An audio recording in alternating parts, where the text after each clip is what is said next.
ভোগ বিলাস যারা করবে এই দুনিয়ার কর্মক্ষেত্র বানাইয়া পরকালে যাদেরকে দেওয়া হবে আল্লাহ রাব্বুল আলামিন বলেন মানুষেরা রে আমি আল্লাহ দুইটা জিনিস জান্নাতে দিব।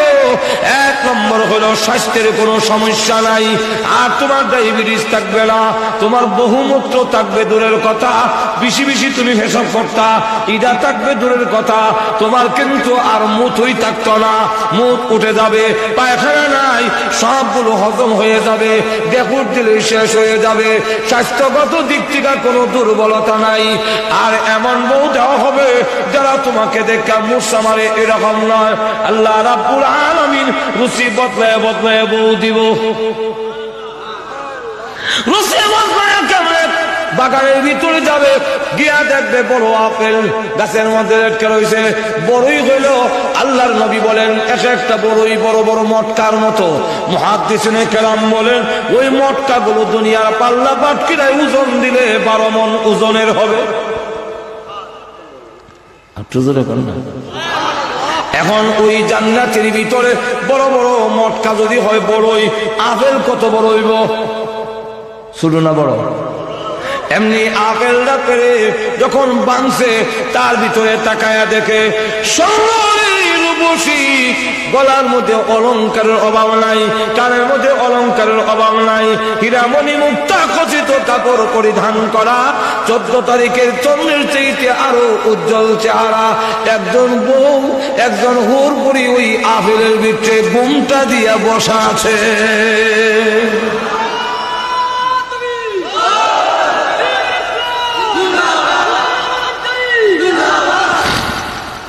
এইভাবে দেখা গেল এমনি বলবে এই আপেলের ভিতরে সুন্দর বউ, সে চমকা বলবে আপেলের ভিতরে মহিলা দেখা যায়, এমনি আল্লাহ ডাক দিয়ে বলবেন বান্দা রে ভয় করিস না, তুই ডরাস না, চমকে উঠবি না, আমি আল্লাহ এটা আপেলের সাথে তোমাকে পুরস্কার দিয়েছি।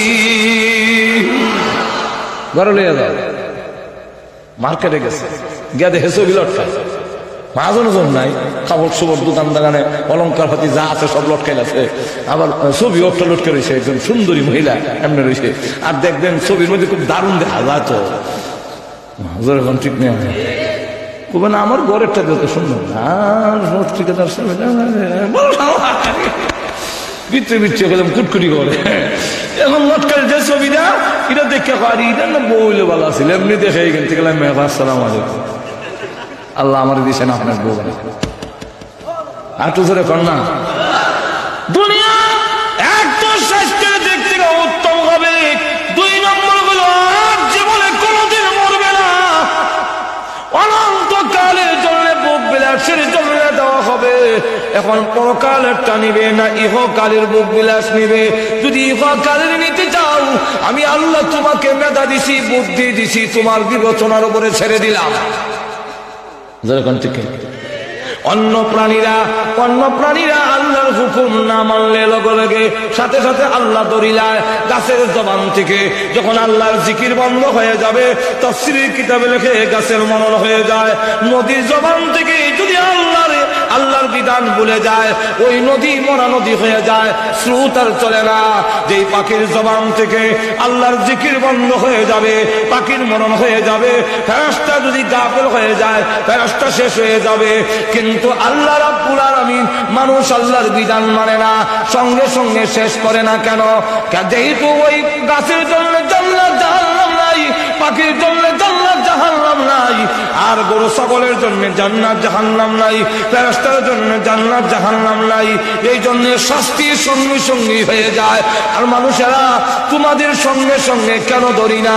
যেহেতু তোমাদের শাস্তি দেওয়ার জন্য জান্নাত আছে, তুই মুমিন হইয়া তোর রূপ কেন হয়? কেন আমি আল্লাহ তোমাকে বিপদে দিলাম, কষ্ট দিলাম, অভাব অনটন দিলাম, কিছুদিনের জন্য কষ্ট যদি করতে পারো আমি তোমার আরামের জন্য জান্নাত তৈরি করে রেখে দিয়েছি। তাহলে এখন আসো জান্নাত জাহান্নামের মধ্যে কোনটা নিবা তোমরা? ইহকালের যদি নাও জান্নাত সাথে এটা সাথে, আর ইহকালের দুঃখ কষ্ট হতে পারে কিন্তু জান্নাত থাকবে তার সাথে। এখন কোনটা নিবা আল্লাহ কোয়ালিটি বয়ান করে দেওয়া হয়।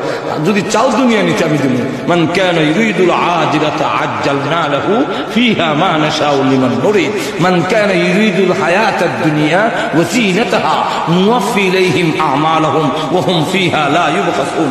আল্লাহ রাব্বুল আলামিন জানায় দিয়েছেন, যদি মান কানা ইউরিদুল হায়াতাদ দুনিয়া ওয়া জিনাতাহা, দুনিয়া এবং দুনিয়ার চাকচিক্য যদি নিতে চাও তোমাকে দেওয়া হবে। আল্লাহ রাব্বুল আলামিন এক আয়াতে বলছেন, যদি মুমিনরা বিভ্রান্ত হওয়ার কোনো ভয় না থাকতো মুমিনরা নষ্ট হয়ে যাবে। এই কারণে তারা বুঝবে না এর অর্থ। এই অর্থ বুঝতে না পারার কারণে মুমিনরা বিভ্রান্ত হবে। যদি এরকম ভয় না হইতো আমি আল্লাহ কাফেরদের ঘরের সিঁড়ি দরজা জানালা সব আমি স্বর্ণ বানাইয়া দিতাম। তার দরজা স্বর্ণ, তার সিঁড়ি স্বর্ণ, সব স্বর্ণ হয়ে যাবে। কারণ একদিন মরে যাবো শেষ। কিন্তু পুরা দেই না খেলে গা মুমিন যখন এটা দেখা যাবো হিদল হেরি মনে মনে দিচ্ছে এমনি যেতেছে না মাজোরে কোন ঠিক না ঠিক না এমনি ধরে রাখুন জানা যেতেছে গা জোরে কোন ঠিক কিনা। আরো যদি দেখে ইচ্ছা সুবহানাল্লাহ ধরে রাখুন যায় না, ওয়াজ কইলেও এনজিওর সুদ থেকে রক্ষা করা যায় না, যেতেছে গা জোরে কোন ঠিক কিনা। আল্লাহ রসুল বলেন আল্লাহ কাফেরদের শরীর লোহা বানিয়ে দিতেন। কেন লোহা মানে? লোহা যেমন ডিল হয় না, নরম হয় না, কাফেররা 100 বছর বস্ত শরীর ডিল হইত। কেন? যেহেতু হে জাহান্নামে পিঠে দেখাইবে। জোরে কোন ঠিক কিনা। এখন আসুন আল্লাহ রাব্বুল আলামিন বলেন কোনটা নিবা তোমাকে সুযোগ দিলাম, এখন যারা ইচ্ছা নিতে পারো। তবে একটা কথা, এখন জান্নাত জাহান্নামের যে কোনো একটা, দুনিয়া এবং বুকবিলাস অথবা আখিরাতের বুকবিলাস, দুইটার যে কোনো একটা নেওয়ার ইচ্ছা, ক্ষমতা, মুখ, বুদ্ধি, মেধা আমি তোমার দিয়া দিয়ে তোমার কাছে ইচ্ছা ছেড়ে দিলাম। কিন্তু জেনে রাখো দুনিয়া যে করে ভাই লইব এরকম না, কাফেররা যে করে সবে ভাই লইব এরকম না, কাফের হইলেই দুনিয়া হইব এরকম না। অনেক কাফের ভিক্ষা না নাই, আর টুজুরে হানা করা নাই, সব কি বুঝ কিছু টু সত্য আছে যেরকম ঠিক নেই। তাহলে সব কাফেরে যে ভাই ওই রকম নয়। আল্লাহ বলেন মা নাশাউ লিমান নুরিদু, এটা সম্পূর্ণ আমার ইচ্ছার উপরে। কাফের ওই ভাই ওই রকম না, কাফেরের বেশি দিব ঠিক, কিন্তু তাও আমার ইচ্ছার উপরে। কার ইচ্ছার উপরে? আল্লাহর ইচ্ছার উপরে। দুনিয়া হওয়ার জন্য কোনো শর্ত নাই। আমি উঠে আরোহণ করবো আর তুমি আমার উঠের লাগাম ধরে ধরে আল্লাহ তৈরি জান্নাতের ভিতরে তুমি আমার সাথে প্রবেশ করবে। চিন্তা করেন, বিলাল হয়ে গেছে আর নবীর সাথে হয়ে গেল। শর্ত হলো ইমান থাকা। ধরে কন্টিনিউ। 2 নম্বর হলো আমল।